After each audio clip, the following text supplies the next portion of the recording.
unusual couple, you know. Oh, I don't think that was ever in question.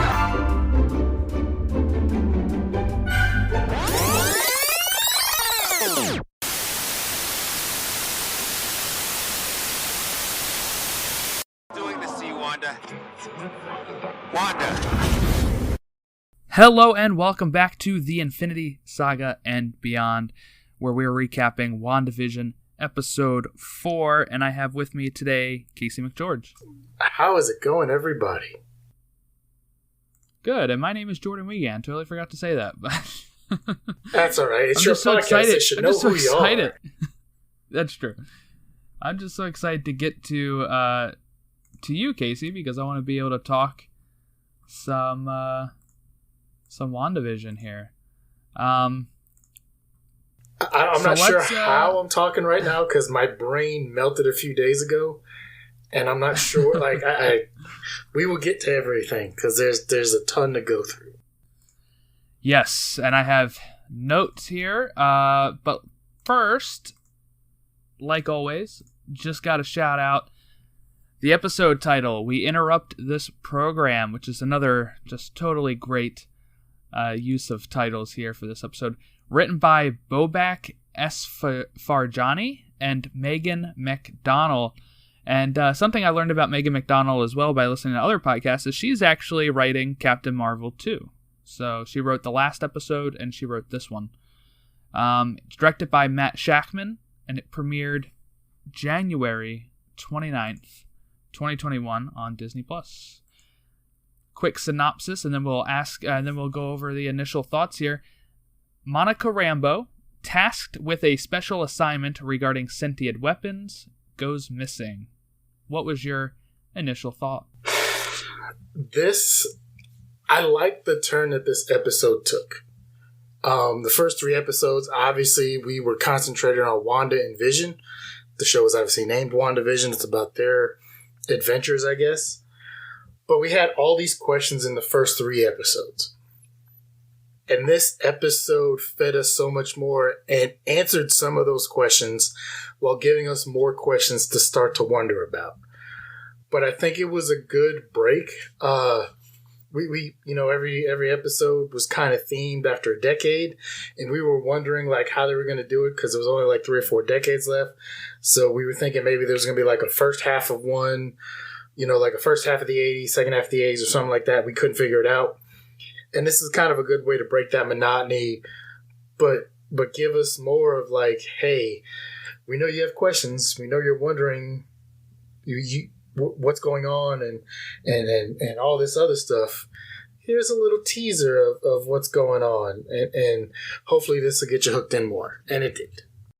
Yes, this was this is probably my favorite episode of the bunch so far. I saw some complaints of people saying that, this was an F+. Only caught us up. Yeah, I know. I have seen more reasonable takes, though, but where people are saying that this was, it only gets us to where we just left off with episode 3, and I think that's okay. I think it's great that we see it from the other side, and I think that this episode was needed for episode 4 here. I didn't think we'd get all the answers that we got already, so this is great in that regard. Because while people were complaining it was a slow burn for the first 3 episodes, I feel like that complaint's invalid now because a lot of your questions have been answered now, and then now we can kind of go forward and answer the rest of the questions that we have. And I think that this is a good episode to kind of tide us over and now get us, what I'm assuming, next week back to the 80s. And I think from here on out, we might actually get where some of the episodes are kind of split between the outside and the inside of Westview. Yes. So I think that's why this episode is really needed right now, and it gave us a really cool opening. So let's get into it. I love the opening scene here. At first, you're like, "What's going on?" But I yelled this out in the room before it actually happened. But I thought maybe it was going to show Wanda getting reassembled after the snap, but it was actually showing us Monica, and we open on the dust reassembling into a person, and it's Monica Rambeau. She's in a hospital room which we eventually learn later in this scene is revealed to have been her mother's room, Maria Rambeau. And it's then revealed by a doctor that her mom actually died 3 years ago, which was 2 years after Monica disappeared. That accounts for the 5-year difference between Infinity War and Endgame. And it's nice to also have confirmation in the show this is post-Endgame for people that may not have known that. And I think it's also cool to kind of see everybody snapping back into reality, and, you know, like, Monica just totally bumps into somebody and knocks them clean on their bottom. And just the havoc and the craziness of having all these people come back. You even hear, like, a doctor say, like, you know, we don't have the room, right? As some of these people that were probably patients are now reappearing on the beds. And stuff like that really, I think, shows a really interesting take of how this, you know, would have happened, and seeing a more human aspect and not like the superhero aspect of what happened after everybody snapped back. Okay, so we got Thanos' snap, which I've seen was called decimation in some places, but it's just basically referred to as the snap, right? Thanos snaps, half of everything is gone. Right. We got a name for when everybody returned. The blip. Oh yeah, you haven't seen Spider-Man Far From Home yet, have you? No. Because they do mention the blip there. They also show some people blipping back as well in that movie, but it's more comical approach, while this one was a little bit more dramatic. So, in all fairness, I mean, Disney and Marvel's usually pretty good. I think they could have come up with a better term than the blip, but whatever. Hey, that's why they're there, and I'm here behind this computer, right? So this, I always wondered. I always had a lot of questions between like Infinity War and Endgame. Like, I always wondered what happened to the people who were snapped out of existence, right? I think we talked about this at some point too. And then what happened? Like, when we see in Endgame, we just kind of saw was Doctor Strange opened a bunch of portals and these people came back out. That was all we got from Endgame. Was these people were back. And then Spider-Man's, you know, yelling at Tony Stark about he was there and then he wasn't. And Tony hugs him, which is probably the most human piece look, but hey, whatever. So this isn't a criticism, but then you know me a little bit. You know I tend to overthink things, right? So I started thinking, okay, the blip happens. People start coming back. Monica starts reassembling, I guess, or she blips back into existence in the same chair she was waiting in the hospital room where her mother was 5 years before, whatever the case is. So that tells me people are back to where they were whenever they left. However, and I'm way overthinking this, that's very problematic because we have people who are in airplanes when they were blipped out of existence. We have people who are on submarines and aircraft carriers and various other things when they were snapped out of existence. When they are Kevin Feige has kind of touched on this, I think, in interviews where I think he said that anybody that was in like an airplane or anywhere dangerous has been put safely back into the world, almost as if the snap knows what it's doing.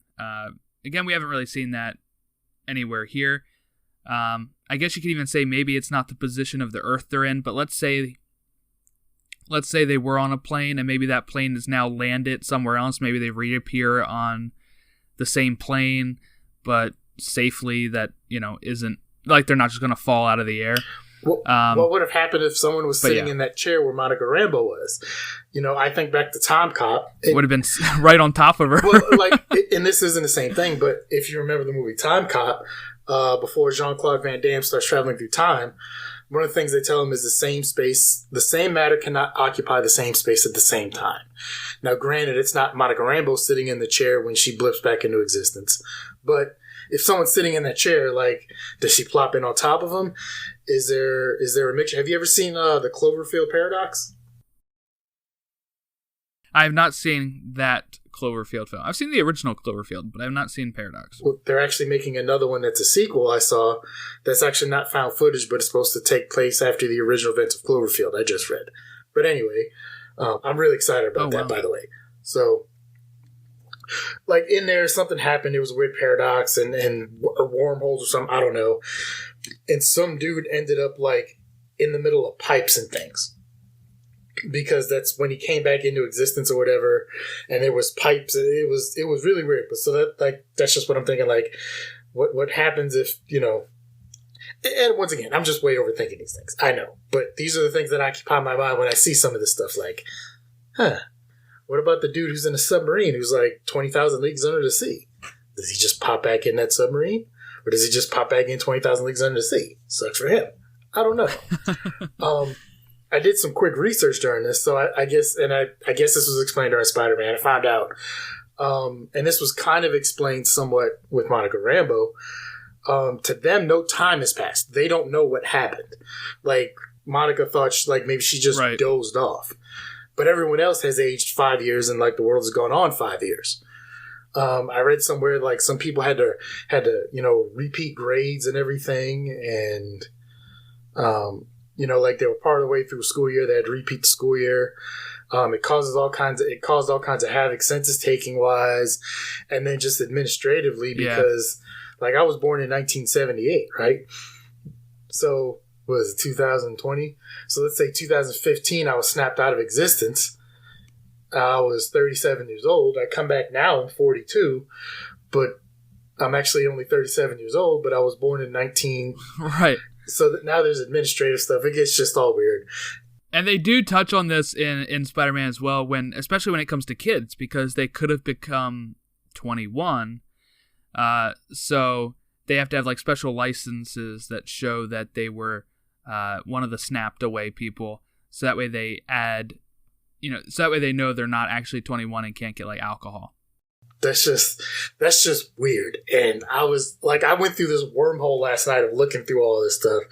After I watched this, I think I spent like 45 minutes or an hour going through like the repercussions of the snap and the blip and everything else. And I was just like, wow.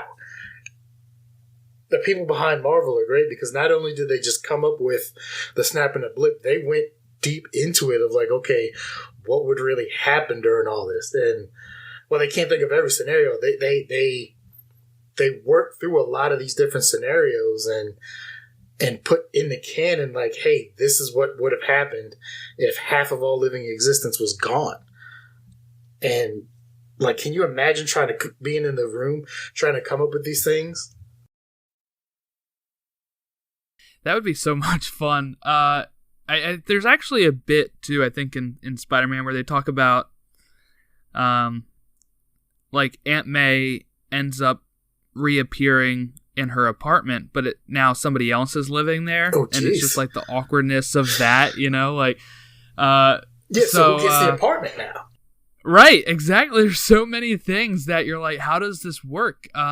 Hopefully, the government had some contingencies if people were to return. Well, we see, because as we'll see here, Sword has that contingency. Monica Rambeau's, not sure if Monica Rambeau's mom did put a few contingencies into place. And in all fairness, I mean, her mom knew Captain Marvel, so her mom knew about all these the existence of a lot of other things out there. Aliens. Yeah. Alien and super, like, she kind of knew about these and superheroes and various other things. So she put into existence, like, okay, she had a thought that these people would come back. She hoped that these people would eventually come back. And she put into something that, hey, if they do come back, like whatever Monica Rambeau was doing before, I guess she was flying into space and various other things. She can no longer do that. Kind of sucks, but it is what it is. And after the hospital scene, we get the Marvel logo. There's no WandaVision theme song this time due to us being outside of that reality. And we then get not Maria. Why did I put Maria? Because her mom. Okay, we get Monica going back to the Sword headquarters. which apparently it's kind of referenced that her mom found a sword and was at least the director at some point. And this is where we find out that she's grounded and can only do terrestrial missions. And this is where we get the first hint of like some of the aging things, like, well, her card doesn't work, so they don't believe she works there. And then she meets... Yeah, that guy was such a jerk. Well, in all fairness, okay, like, this is swords. This is a very high-level government organization. Like, I can't really blame him for that. You don't know if what random dude is... Okay, so one thing I learned in the military, and it served me well in a lot of places, was if you act like you were supposed to be someplace, a lot of times you can get by with just confidence alone. People won't think twice about it. It's if you start sneaking around or you look nervous, that's when people start questioning things, right? And I've had to use that, like doing things in the military, not necessarily like black ops things, but like sometimes you have to steal equipment from other units or various things. And sometimes literally if you just act like you're supposed to be there, people just leave you alone. They let you do what you're supposed to do. So yeah, she kind of goes in, but this, like, her car's not working. And she's like, I work here. And the dude's like, well, obviously you don't, because your card doesn't work. So I can't really blame him for the snark on that one. Like, can you imagine just some random dude trying to walk into like FBI headquarters like he worked there? Well, I mean, maybe since I'm a customer service person, I feel like I would be like, oh, well, let's see what's going on here. You know, like, I don't know. I'm just so like used to working customer service, not being like snarky. And I have as well, and that works. I guess it doesn't work. I guess you don't. Well, that works in a retail sense, but not, like I said, you got to think this is like more of a government thing. Like I said, you don't know what kind of secrets are in this. Just some random dude just rolls up. Hey, I work here. I left my key. Can you let me in? Sure. Let's see what we can do. You know what I'm saying? So I kind of get that. Don't mind the snark. I think she makes the comment to him about he looks old as hell. The new director of Sword. Yes. And obviously... Because he says she hasn't aged today. Which I guess technically she really hasn't. I don't know. I mean, she's actually aged at least 3 weeks. This is 3 weeks later. Imagine the hell the biology... Imagine what that would do to your biology, too. Like... Yeah. You were once dust. Well, and then... Okay, so then this is going to open up a wormhole. Have you ever heard the thought of, like in Star Trek or whatever... when they, what is it, a transporter, or I can't think of it, where they beam you from one place to another. Oh, yeah. And it actually, like, takes you apart, but it brings you someplace else. Is that really you, or is it not you, and so on and so forth? I don't know. We're getting off track here, and I'm just babbling. So. Well, hold on. Does this make Bill and Ted's Excellent Adventure canon? Because they say all we are dust in the wind, and they ended up being right. Possibly. I mean... So, yeah, we find out she's grounded because her mom did have some foresight and put these things into place. She's upset, but there's not much you can do. There was a little tension earlier, too. I guess maybe there was thoughts that I guess once Maria Rambeau was no longer around, her daughter would run the place. But now she's not around, so I'm not even sure this gentleman's name. He's in charge. Hayward. Mr. Hayward? Travis Hayward? Trevor Hayward? Sure. Something like that. Taylor Hayward? Sure. There's something T. Hayward. But so, I think there was a little tension there because he had to explain why he was in charge. And yeah, I think she didn't feel as much tension. I think he felt like he had to explain it, but she was just like, whatever. Yeah. So we get Sword. We get, what Sword stands for. You were very correct in that one 4 episodes ago or whatever. But I had no knowledge of Sword. And yeah, she gets sent because someone went to Westview, or there was a missing persons case, and then there's an FBI agent. They need her help. Yeah, and they find it weird that Sword would be needed for this, but they need their drone or whatever, and he's putting her on, escorting the drone to the FBI. Yeah. So, I mean, you got to think, she probably does feel like, really? I'm stuck doing, finding missing people, which is understandable, but also understand you were gone for 5 years and you've only been back on Earth for 3 years, or 3 weeks, rather. Let's take this 3 weeks. Let's take this slow a little bit. Plus, you never know. So this actually takes place before Spider-Man Far From Home. Spider-Man Far From Home, for people that don't know, is 8 months after the snap and the blip. So this takes place, this is actually earlier than even Spider-Man Far From Home is. So 3 weeks after the blip, imagine the hell administratively they have to go through to, like, get her back, his social security number and card. Right. Then life insurance for some people. Did they ever explain, like, if they were declared dead or missing, or how that worked? I don't think they did. I would assume that the insurance agencies would not be paying out for this because of how many people disappeared. With it being 50%, I don't know if they would want. They would probably go broke trying to do it. So I'm assuming they're claiming that this was an act of God and not something that they're going to cover. But see, here's the thing: you can prove it wasn't an act of God because the Avengers, humans, and one God. Well, technically, there was one God involved with Thor. But then Thor, there you go. So humans it's an act of went God. and got the Infinity Stones. I don't know if everyone around the world would know all this. And then I don't think they do. But then they brought everybody back into existence, and it was Hulk, right? Who initially snapped and brought everybody back. Yes. So yes, that would be an act of. That's not an act of God. That's an act of human. Like, a human did that, not God. It's an act of Hulk, and we're not going to cover that. Sorry. That's not in the policy. You're going to have to pay up, bub. It doesn't say anything here about Avengers bringing you back into existence or killing you, so this is not valid. Sorry.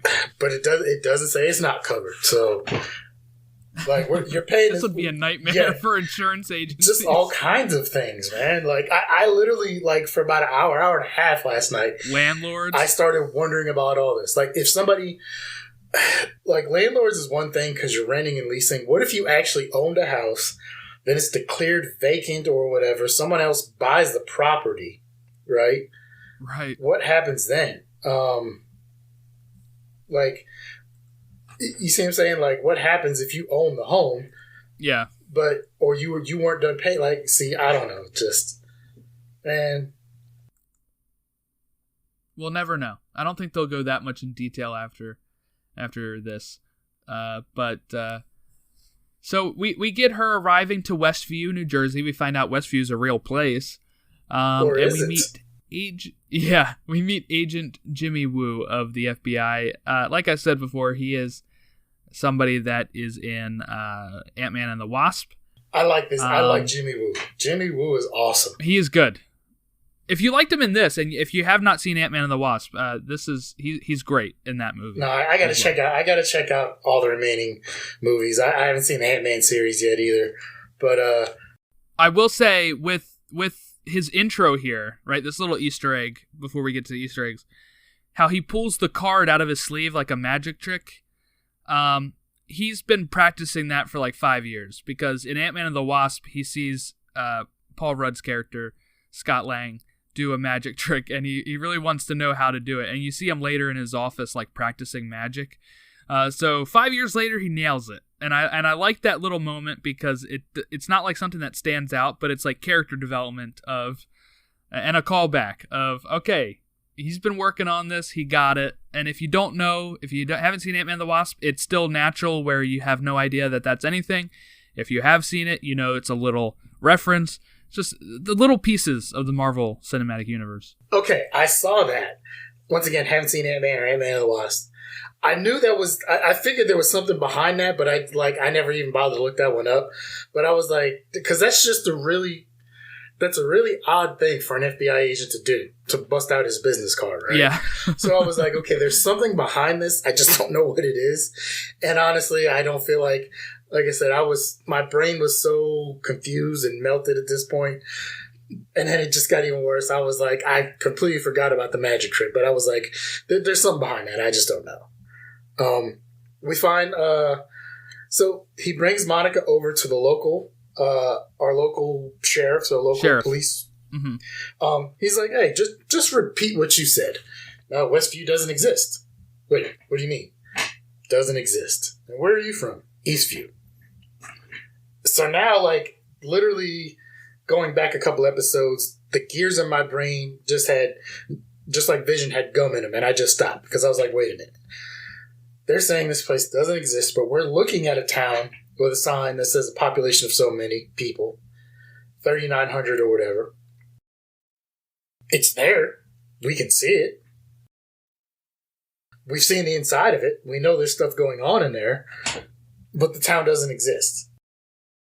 Yeah, I think this is, part of Wanda's control over the area is almost like... all right, you've watched Harry Potter recently. Yes. Right?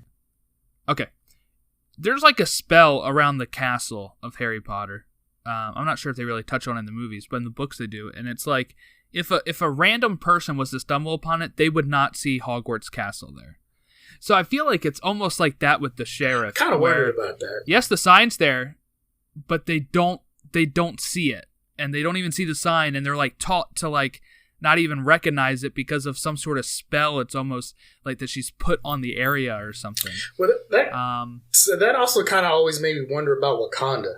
Like, I get it, it's in Africa, and there's a lot of places in Africa that are very isolated and closed off from the rest of existence. Yeah. But I was like, how? And Wakanda is supposed to be this very technologically advanced, probably like the most advanced civilization on the planet and various other things. And I'm just wondering, like, how have we not found this place yet? Like, the damn British have colonized just about every corner of the world and tried to take over everything. Like, how have they not managed to take over Wakanda? Like, what the hell is going on here?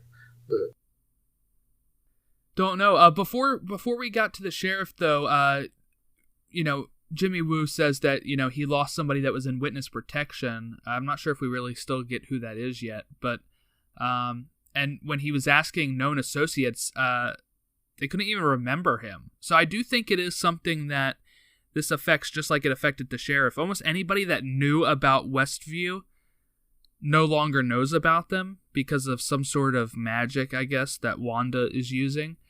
So much so that even the person that disappeared from the witness protection, nobody even remembers them because, I guess because of the fact that Westview no longer exists to the outside world except for people that were kind of not familiar with it, so, I guess, originally. Two things real quick. One, I think if it's witness protection, I think the Marshals, the United States Marshals handles that, not the FBI. But that's neither here nor there. They probably are involved in it, but I think that's more the U.S. Marshal Service. Right. Because even USA did a TV show about that. I think it's called Out of Sight or something. I don't know. Two, who do you think this person in witness protection is that's in Westview? I don't know. I don't know if it's any of the people we've met yet, honestly. I think that might be something that they build towards. Because they don't really mention it when they're watching the people on TV and they're IDing them, that I'm not so sure we've met them. But, well, they had as we'll talk about, they start identifying people. And there's two that I didn't see any identification on. Agnes, yes. And Emma Caulfield's character. Yep, Dottie. Yeah, Agnes and Dottie. I didn't see, like I saw, they had identification on all these other people, parts they're playing and so on and so forth.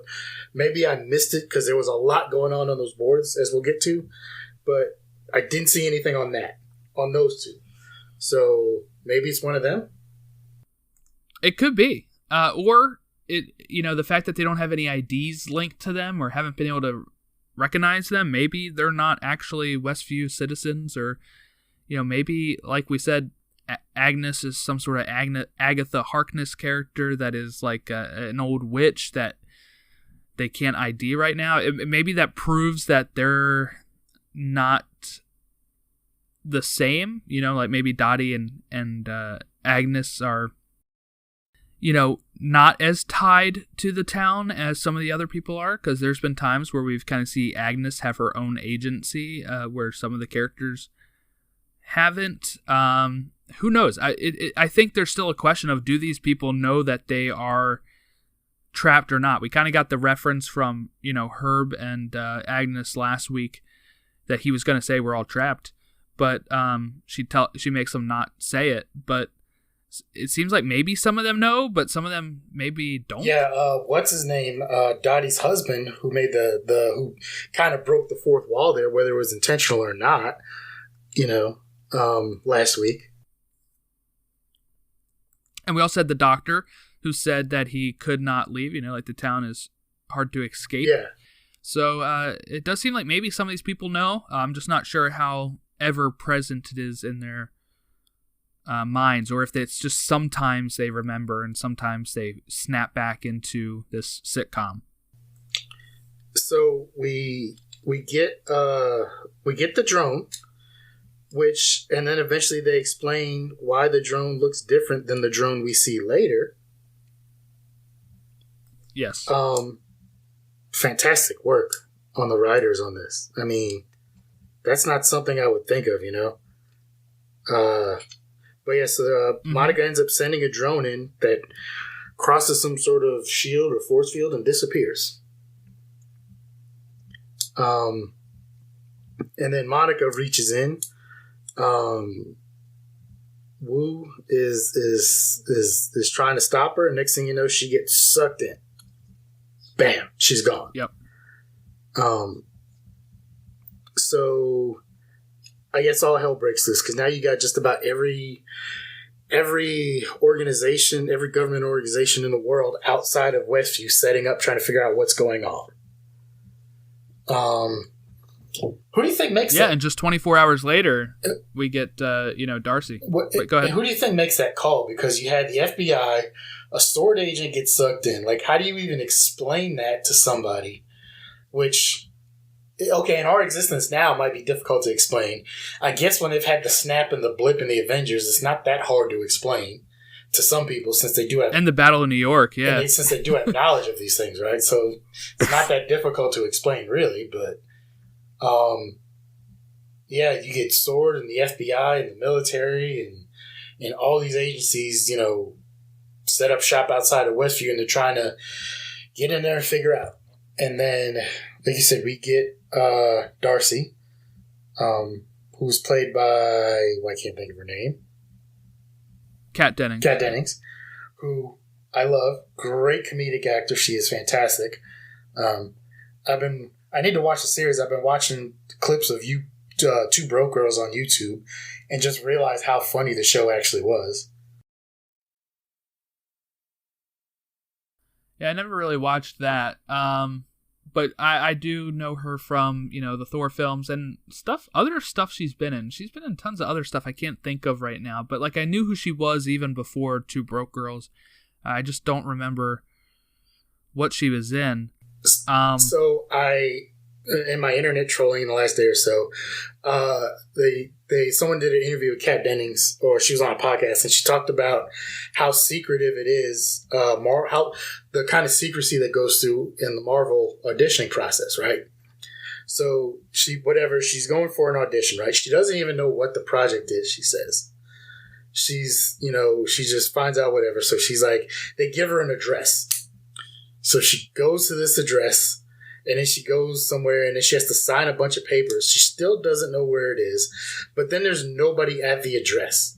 And then she says some dude in a golf cart rolls up, asks her to, verifies who she is and says, hey, I'm here to take you to the audition.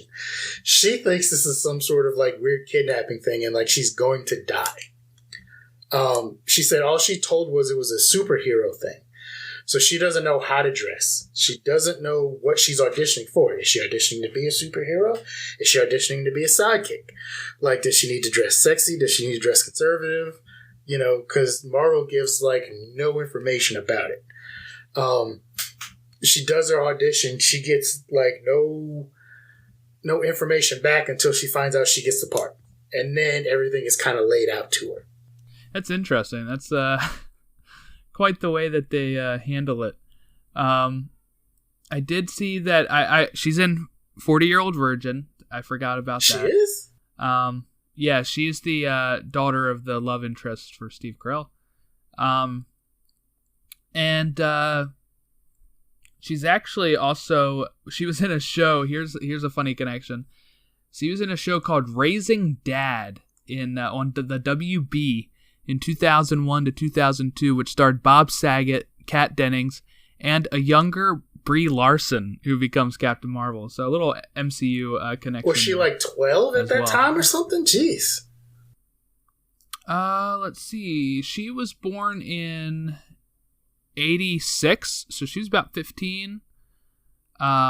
Brie Larson at that point was about 13 or so. Wow.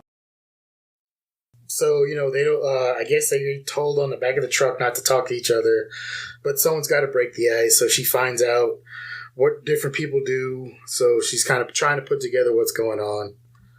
And then they get ushered into this tent where various things are happening and they're trying to figure out what's going on. And she's the kind of one who breaks everything wide open.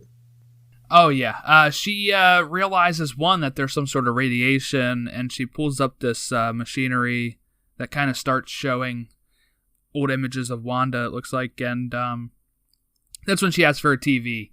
She realizes she's probably going to need an antenna. And I like, though, when she was trying to pick up the thing, and she's like, that's it, I got it, because the guy doesn't even make an attempt to help her lift up this heavy instrument. Yeah, it's not very... It's like radiation is flowing from the town. They called it, I think, like CBMR or something. It's like some sort of cosmic energy that I think has ties to the Fantastic Four, but it's supposed to be the energy from the Big Bang. What was created in the Big Bang? The Mind Stone, all the Infinity Stones were created at the beginning of the universe. So that's where her powers come from. Or at least that's what unlocked her powers. So maybe it is part of her... Wanda's. Oh, okay. I thought you were saying Kat Dennings' character had powers. I was like, wait, what? No, sorry. Yeah, I forgot you haven't seen Thor, so you're like, wait a minute, does she have powers? No, but it unlocked Wanda's powers, which might be why that radiation is flowing from, this reality that she's created. Eventually we cut to, they got more TV set up, and they kind of realize they're watching a sitcom, right? Oh, before that, actually, we get, they start sending the guy in the hazmat suit into the sewers, and this later becomes the beekeeper that we saw at the end of episode 2. Yes. And then, here's a great line, though. So Jimmy Woo is saying he doesn't like sending another agent before Monica comes back, and, the director is saying, like, someone must miss you in Quantico because of the way that, I guess, Jimmy is annoying him. And Jimmy just says, no, softball season is over. Is he a big softball player or something? Or they don't really mention that. I'm assuming it's just like that's the only reason anybody would miss him, I guess, is because of him playing softball well, I think is what is supposed to be the joke there. I like how... I like the connections they're making of they're sending modern stuff in one way, and when we see it on the other side, it's more to that time period. So the drone comes from one version, turns to basically the same thing, but a earlier version, like helicopter of the drone or whatever. I know I'm not explaining this correctly, but the hazmat suit becomes a beekeeper. The rope that he was tied to turns into a jump rope as it crosses into one of those old school jump ropes. Yeah, so I like the idea of things from our time and our reality going in aren't necessarily causing issues into their reality. It's turning it into something similar in their reality, so it's not earth shattering, right? Right. So so that way it fits something that doesn't look foreign or out of this time period to the people that would be in the town. And so for Wanda to be able to explain it and not be recalling, I guess, old or memories or having that illusion broken. And then this is where we get the, the sound of like the TV kind of going. Darcy finally has the TV set up, and we start seeing clips from episode 1 of the show, and they start recording them, and that's when we start getting more of the TVs, and something that I thought was interesting as well, that review you sent me just totally didn't understand, is that yes, episode 1 was the 1950s, but they make references to there being more than one episode in the 50s. So it's like we've missed certain things that happened in this show. Because the way that, like, Darcy says, like, she's doing dishes, like, once an episode. We don't see that in every episode. That, like, it's almost like these are constantly going. Like, there's no break in the episodes, right? Like, it's almost like episode after episode after episode. And then at some point within the few hours, then we get to episode 2 of what we saw. Yeah, but there's still missing episodes between 1 and 2. Yes. Which I would love to see. That we haven't seen, but they've seen. Yeah. Yes. And then that's when they start using the facial recognition software to ID, and we find out a lot of these people are residents of Westview and have different names than their character names. Yeah, so they're pulling up licenses and things, and then you see whiteboard, like the great things of like whiteboards going up and stuff being written on there, and questions, and then somewhere on there is like, why is it in a hexagon? Like I know you could probably look on there somewhere online and see all these things written up, but I just didn't fall down that rabbit hole because I'd still be there right now. The internet sleuths are deciphering what was written and seeing if there's clues hidden in there about, what we're going to see and everything else. Right. Yeah, there was some stuff on the whiteboard, like Jimmy looked like wrote down scrolls, question mark. Scrolls are the characters that can, change appearances that we saw in Captain Marvel. Marvel. Yeah. So I don't think that's what it is, but they're thinking of anything at this point, and that's funny though, because Monica would actually know who Skrulls are too, because she met Talos and them in Captain Marvel. But he asks also on the board why a hexagonal shape, which when they look at the map on the like the hover table or whatever, the hologram table. It looks like that Westview or whatever Wanda controls of Westview is in like a hexagonal shape. Yes. That she's controlling. Which is funny because at the end of episode 1, I think it is, when it's going to credits, it's in a hexagonal shape. When it kind of like circles around her and closes out on her and Vision on the couch. So just some more of that shape being seen. But then that's when, Darcy then sees Monica on the TV, and she gets the idea to use the radio. Like I just mentioned, apparently she uses the dishes once an episode, and right there's a radio. So they were going to try it then. But we get this, the scene from episode 2 where Monica as Geraldine meets Wanda, and then when Wanda's cleaning up at Dottie's, we get that weird radio message, and just as we thought, it's Jimmy. Yeah, before that is where we see see Geraldine just kind of like in the foreground, like reading a newspaper. And they start wondering, like, does she know what's going on? Like, and these are good questions. Like, okay, we see her. What's going on, dude? Does she know who she is? Like, and then there's all these other questions that start coming out of this, like, where do we go from here? Once again, you were correct. That was Agent Wu on the radio. Just like whenever it was, I think for a second episode, you said those were Kat Dennings' hands.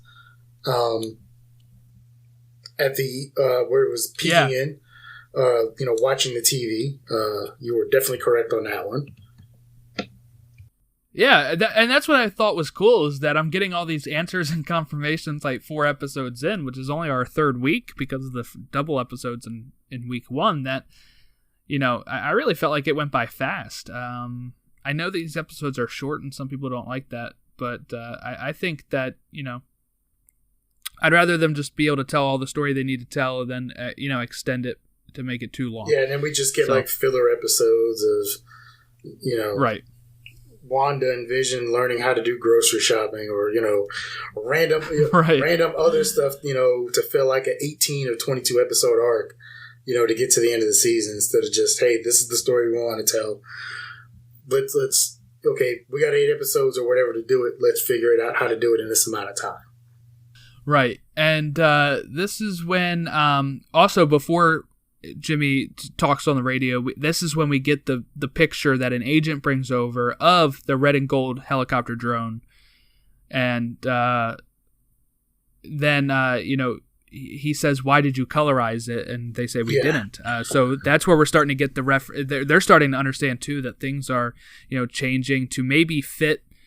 That was kind of their reasoning, right? Was that they think, why did the drone change into that? Because it doesn't look anything like it. And he said it could be to render it useless because it no longer had the cameras, or it could be to match the setting, like the time period setting. And right. And I think it's probably a combination of all of those. Wanda doesn't want it working, but also she wants to make sure it fits in, type of thing. And then we get, eventually they realize like they're changing decades, and now they're in the 70s.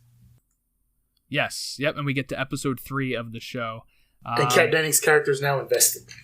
Yeah. Oh, before that too, we got the key beekeeper. His rope broke off, and then they got, like we said, the jump rope on the other side as well, which shows that maybe things can come out of that reality, keeping the shape of what Wanda has given it. Yeah. So that may come into play later. I think that sets up some stuff. Yeah.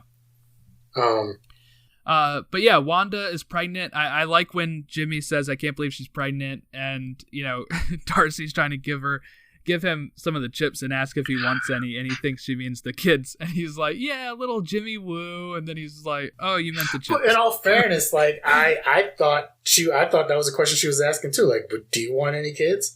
Right. Like, I mean, I saw her eating the chips. I didn't put it together. And he's talking about get him a little FBI badge and things, and I'm sitting there watching this, and I'm like, dude, I really like these two characters. Like, I would like to see an Adventures of Jimmy Woo and what's Kat Dennings' character's name? Darcy? Darcy I would like Lewis. to see some Adventures of Jimmy Woo and Darcy Lewis together. Like, that would be awesome. Just a whole show of them. Maybe they both get hired by S.W.O.R.D. now, and they just become agents of S.W.O.R.D. Dude, like, I mean, I'm a simple creature, so it doesn't take much to amuse me at times. But yeah, like, those two are good, likable characters. And this is coming from someone who has no knowledge of them before this show. Like, I knew they were in the Marvel universe, but I didn't know who they were or anything about them. But now I'm looking at it, and I'm like, right. Hey, they work well together. They're funny. Like, yeah, give me some more of those two.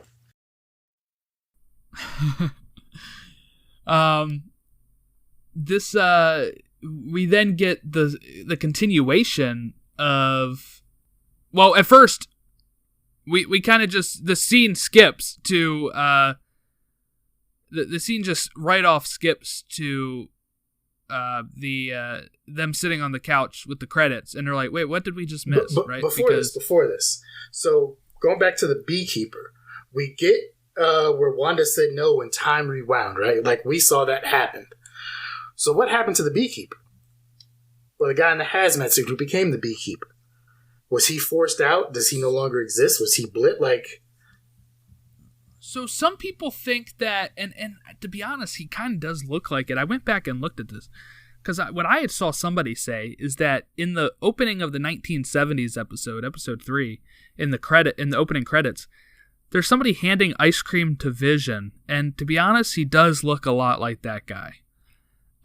So it might be that he is now just in the town, kind of stuck in there with everybody else. And not only that, but I think Darcy's the one who brings up like the fact that Vision is dead earlier in the episode, but they're seeing Vision. Oh, like, yes, yeah. She brings up like, wait a minute, isn't he dead? Or like, did he die? Or like, right. She said not like blipped, but he was dead. Yeah, he's completely gone. And then they acknowledge, Vision doesn't exist anymore.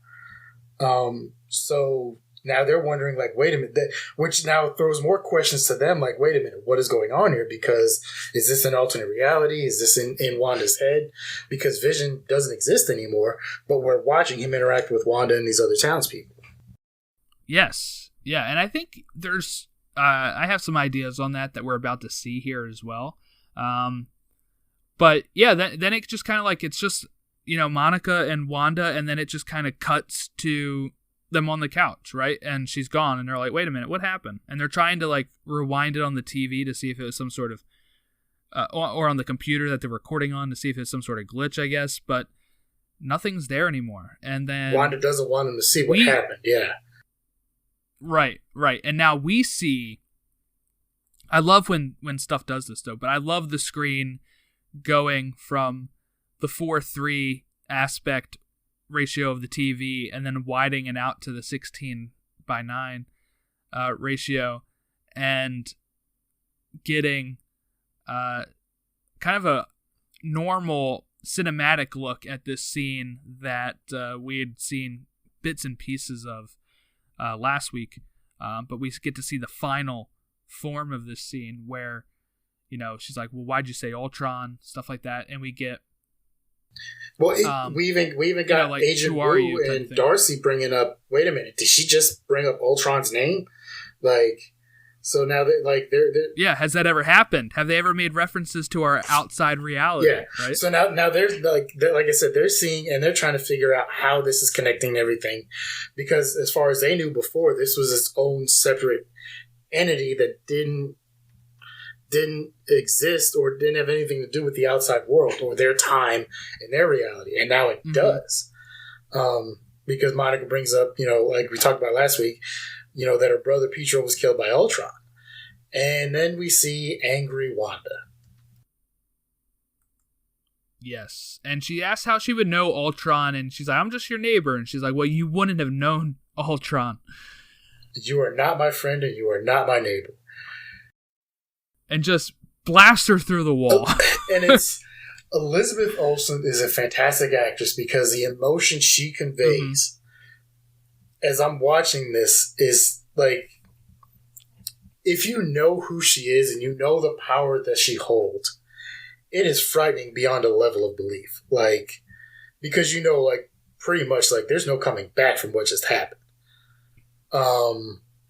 But as she starts getting angry and she's conveying that emotion, and she's got these glowing orbs by her hand, like I think I literally would have defecated on myself at that point. Like this is it. Like this is the end. Like I can't even like, because once again, Monica Rambeau knows. I don't know if she knows about Wanda. I'm assuming she probably does, considering she knows Ultron. So she knows. She probably knows the power that she actually holds. She has to, because she hasn't been getting any intel from outside. So I do think she has to have known about them as part of her job. Yeah, and she knows. She knows about everything from her experiences with Captain Marvel and her mom and everything. So she's got to know, like, this is just doesn't end well for anybody. And Wanda was just, I've had many women angry at me in my life. Most of the times, rightfully so. Not gonna lie, probably deserved that one. Kind of like Jack Sparrow in Pirates of the Caribbean. The first time, I'm not sure I deserved that one. And afterwards, it's like, yeah. When he gets slapped and stuff. And then eventually he's like, yeah, I definitely deserve that one. Yeah, I've been on that one. Yeah, definitely deserve that one. Thankfully, I don't know if I've ever been on the receiving end of someone that angry. Yeah, and that powerful that she can just blast you out of your reality. And then she just kind of fixes it. Nobody knows that it happened. Yeah. She blasted through several houses and fences and out of force field, dome. I don't know what it's called.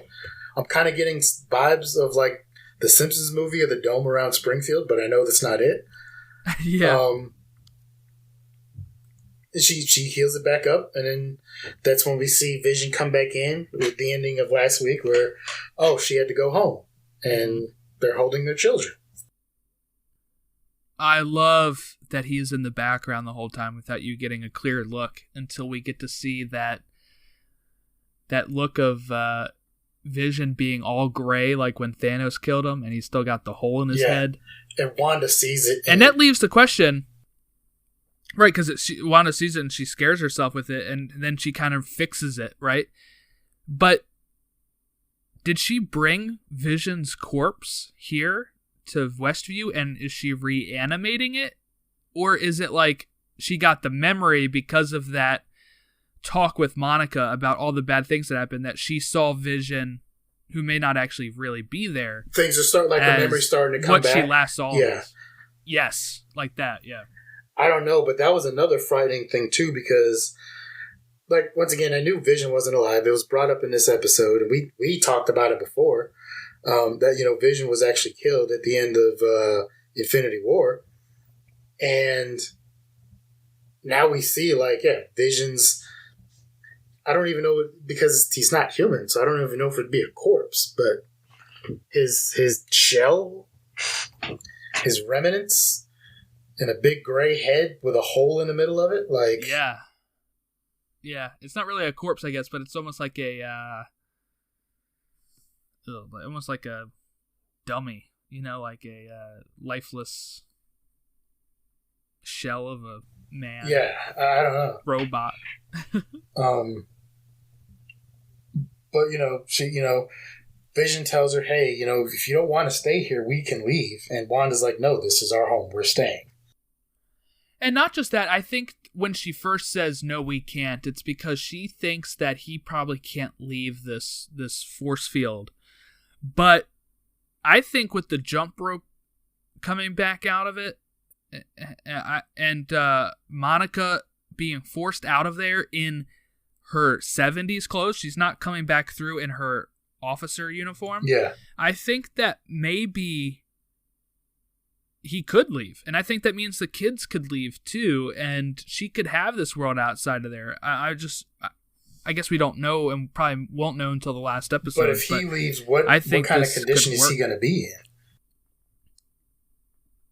He might look like that gray, lifeless hole in the head. Like, get the hole fixed, though. Yeah, but I'm saying, he might not be Vision anymore. It might just be his lifeless body, I guess. If he leaves, or a version of it. I don't know if it's going to be him. And the same thing, like, if her kids leave, what's going to happen? Are they going to be her kids? Are they going to be, there's... But she apparently likes it there, and she wants to stay. So, yeah, no question. Well, we get to stay. And then we get, Monica waking up, and we get to see Darcy and Jimmy running over to her. And that's when she says, it's Wanda. It's all Wanda. And that was the end of the episode. For me, just again, fantastic episode here. There was some Easter eggs I want to bring up here as well. Maria, Monica's mother, in the Captain Marvel movie, her call sign was Photon, and that's also on the placard in the Sword offices. That's one of the names that Monica Rambeau goes by in the comics as a superhero, so maybe she'll take that name from her mom. She was also actually the first Captain Marvel in comics. It was the first female Captain Marvel was Monica Rambeau, actually. So we'll see how where they take her going forward. I already mentioned the Jimmy Woo magic card one, which was a good callback there. When Monica's waking up in the hospital, we actually hear Carol Danvers herself calling to Monica, calling her Lieutenant Trouble, like the nickname she gave her, which is interesting. And then we also get the drone colors of the original drone that she sends through there is the Captain Marvel suit colors that Monica helped design. So it seems like she really likes that blue, maroon, and gold kind of scheme there. And then, so another thing, Disney, obviously they have the money, but I like the music choice of Voodoo Child to end the show. Jimi Hendrix's estate is very big. They're notorious for being very stingy with the rights to Jimi Hendrix's music. Obviously, they have every right to. I don't know if it ever came to be, but at one point, Andre 3000 from Outkast was supposed to play Jimi Hendrix in a biopic, but the estate would only license the music if they had say in the movie. Like if they had creative aspects in the movie. The studio said no. So the estate said, well, you don't get to use Jimi Hendrix's music. And just that, that music fits me more because the first time I got exposed to Jimi Hendrix was through professional wrestling. When Hulk Hogan turned to a bad guy and became Hollywood Hogan, that was his theme song, was Voodoo Child by Jimi Hendrix. And after watching the episode of Superstore yesterday, I was in a very heelish mood, which you guys will find out tomorrow when we record. So then that hit, and I was just like, this is a perfect cap of a day right here. That's funny. Yeah, I didn't know anything about the Jimi Hendrix side of it there, or how stingy they are. So Disney probably definitely forked out the cash. And like I that was another rabbit hole I went down, and I was looking just to try and see like how much it would cost to license songs. And for commercials, you get like a time period. For television and movies, it's usually a flat rate. But it depending on the artist, it can be a couple of grand to like $50,000 to $100,000 or something like that. And I can imagine for something like Jimi Hendrix, it's another one. It's probably either up there or even more. Axl Rose is another one who's stingy with his music. He ended up at some point having the controlling interest in Guns N' Roses' previous library because the band split at one point. So he actually had control over the library. And there were a lot of movies that wanted to use Welcome to the Jungle for something, but he just a lot of times would say no. Here's an interesting one as well that I read or listened to on a podcast is for The Office. The Office paid... So there's a joke in The Office where Michael is holding up Sandals Jamaica tickets, right? And it cost him $60K. Yeah, just for singing those two lines, which one of them wasn't even the same line, but just yes. Like I think I've read that it was like 10 seconds. It was like the most expensive 10 seconds in television history because it cost them that ridiculous amount of money just to sing those two lines. Kevin Smith, who's done a lot of movies, and I'm a fan of a lot of his work. When he did Dogma. Back in the day, Ben Affleck and Matt Damon play a couple of angels that come back down to Earth. And Ben Affleck ended up singing some song, kind of riffing on it and sang some song, It's Your Birthday or something. And like they didn't use it in the movie, it's in the outcuts, but he was like, damn it, now I have to license that song, and it cost him like 50, 60 grand or something like that. Wow. That's insane. Yeah, I mean, the only theory I really have right now is that maybe Vision and the kids can leave the world now that the Rope did as well, but we kind of touched on that, and I don't know, I'm really looking forward to next week. Now, be careful, people.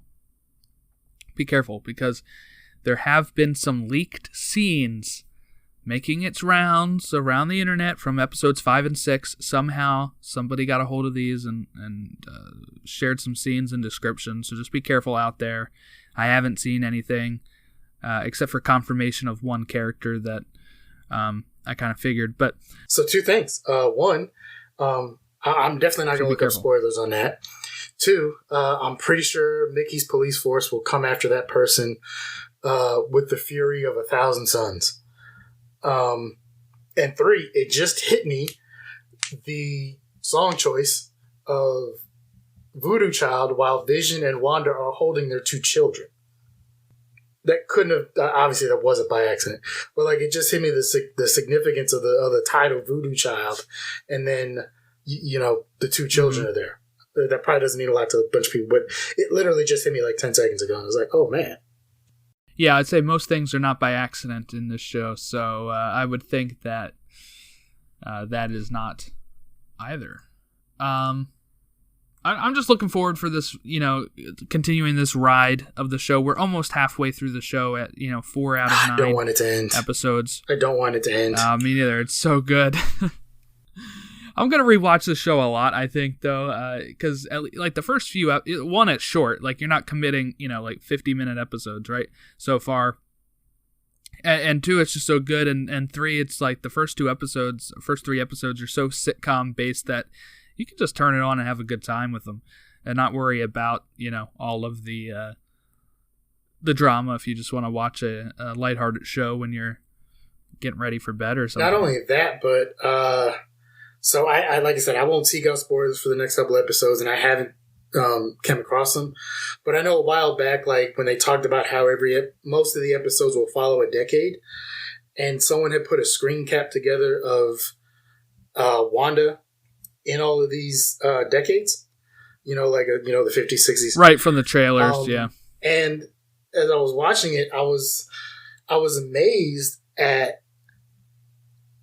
our perceptions of like a wife and a mother, how that has changed throughout the decades, and what we thought a wife and a mother should look like, and what was acceptable has gradually changed compared to, like, the 50s. You had the Stepford Wives thing with the pearls, and always had to be immaculately kept and everything. And one of the last ones was something more recent, where we see her kind of like in a flannel and her hair's kind of fussed up, but we've that's the mockumentary style one, I think, for the Modern Family Office take that. But we've also just come to accept that, like, look, being a mom is an incredibly difficult job, and the aspect of trying to expect a mother and a wife to look this immaculate all the time, and to have this beautiful face of makeup and her hair always done while trying to take care of like 2 or 3 children or whatever is just not realistic. And we've come to accept that, as we see, people experience motherhood, like they're not going to be this magazine image that we see. And there's going to be some good days. There's going to be some bad days, and she's going to be exhausted, but it doesn't mean she's not doing a fantastic job. And it doesn't mean a mother's not still beautiful. She's just going to look a little different. And I just saw that and I was amazed that, wow, we really have changed our views on moms and wives over the last 60 or 70 years. Yeah, it really is amazing. Even in the 70s one, where, like we said, with the doctor being kind of sexist with you'll make a good nurse. No, he wouldn't even say you'll make a good doctor, right? It was a nurse and breaking it down into the fruit for the simpler women is how he kind of worded it. So still a long way to go for a lot of that kind of stuff, but it is interesting as you're watching this, just seeing, like you said, the home life, the relationships, and all of the parental roles and the family roles, just how they continue to change as we watch it. And I assume next week we get back to it, or at least get glimpses of the 80s and such, and keep on going from there, because we got 5 left, right? Yeah. 5 or 6 left, something like that, yeah. I don't know if Disney will do it because it's on Disney Plus, but this is one of those series where if they put it out on Blu-ray or DVD, I would definitely pick it up just to have it, just so that way I can watch it whenever I want it. And I would love to hear like maybe some of the director's commentary or deleted scenes that they had and stuff like that from. I think we may get that. I know you haven't watched The Mandalorian, but whenever you do, they do have a show on there called Disney Gallery The Mandalorian on there, which is, for the first season of that show, it is 8 episodes talking about putting together season 1 of The Mandalorian. And then, with like roundtable directors, writers, actors, and stuff like that, and showing behind the scenes footage. And then for the second season of The Mandalorian, they put out like a hour-long documentary for that one as like a continuation of that. So hopefully, I'm hoping we get something like that for WandaVision,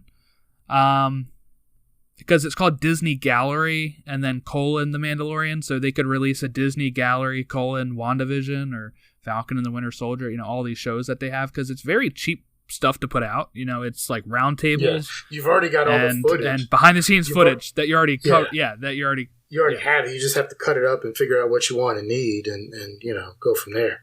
Right.